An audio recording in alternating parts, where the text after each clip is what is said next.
These studies suggest that this new approach may be the most powerful nutritional plan ever devised for diabetes. We can do more than try to compensate for malfunctioning insulin, as doctors have done for decades with various medications. Rather, we can help the body's own insulin work properly again by directly addressing and improving the cell's sensitivity to it, which is the key issue in type 2 diabetes. Even when the disease has evolved to the point of serious complications, it is not too late for marked improvements to occur.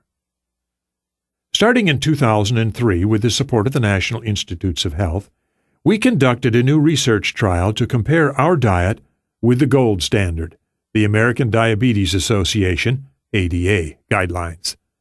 As you may know, these guidelines are sensible and well established. Millions of people follow them and use the exchange lists as well as cookbooks developed from the guidelines to manage the disease. But all too often, a familiar story ensues. Despite everyone's best efforts, the disease worsens over time. Our goal was to see if we could improve things.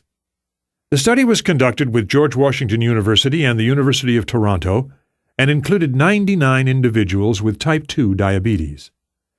The participants were randomly assigned to either a standard diabetic diet based on the ADA guidelines or to the more aggressive diet you will learn about shortly. Along the way, I presented the study's initial results at scientific meetings of the ADA, the American Association of Diabetes Educators, and the American Public Health Association in 2005 and 2006. In a careful analysis that kept exercise and medication use constant, we found that the new diet controls blood sugar 3 times more effectively than the previous best diet. It also accelerates weight loss and controls cholesterol better than the old gold standard. Other investigators have shown that this kind of diet also has dramatic benefits for the heart and leads to a healthy drop in blood pressure. It allows many individuals to take charge of their lives again and to return to health and vigor. This book translates these scientific breakthroughs into tools that you can use, including an easy-to-follow plan with simple diet guidelines, menus, and recipes. A new understanding of type 1 diabetes. Type 1 diabetes is much less common than type 2. It is usually diagnosed in childhood and is invariably treated with insulin, hence its former names, childhood-onset diabetes and insulin-dependent diabetes. Unlike people with type 2 diabetes, those with type 1 always need to take insulin, but they can use diet and lifestyle changes to keep doses to a minimum and reduce the risk of complications. We also have a new and surprising understanding of the fundamental causes of type 1 diabetes.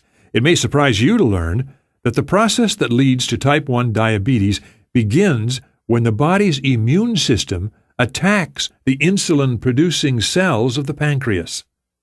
As you will see, new research has revealed what appears to spark this attack and what can help to prevent it. Personal success. Let's take a look at the experiences of real people who followed the program described in this book. Nancy. Nancy learned about our research study from an advertisement in the Washington Post. She had been diagnosed with type 2 diabetes 8 years earlier. A cousin of hers had lost some of his eyesight to the disease, and failed kidneys left him on dialysis. Nancy did not want that to be her future. She was going to fight back. Before she joined our study, things had been going in the wrong direction. Although she had followed a diet designed for diabetes, her blood sugar was gradually worsening, and the diet did nothing to stop her weight from creeping upward. 2 years after her diagnosis, her doctor put her on her first diabetes medication. Eventually, her doctor felt she needed 2 medications. Still, her blood glucose level continued to rise. As she entered our study, her hemoglobin A1C level, the key index of blood glucose control, which ought to be below 7.0%, was an unhealthy 8.3%. Nancy joined the study because she liked the focus on food rather than on drugs. With the explosion of diabetes in the population, she intuitively felt that the problem had to be the kinds of food we eat and that the solution had to be there too. We showed her how to change her diet.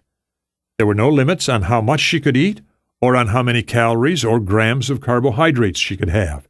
But we did ask her to make a major change in the type of food she chose.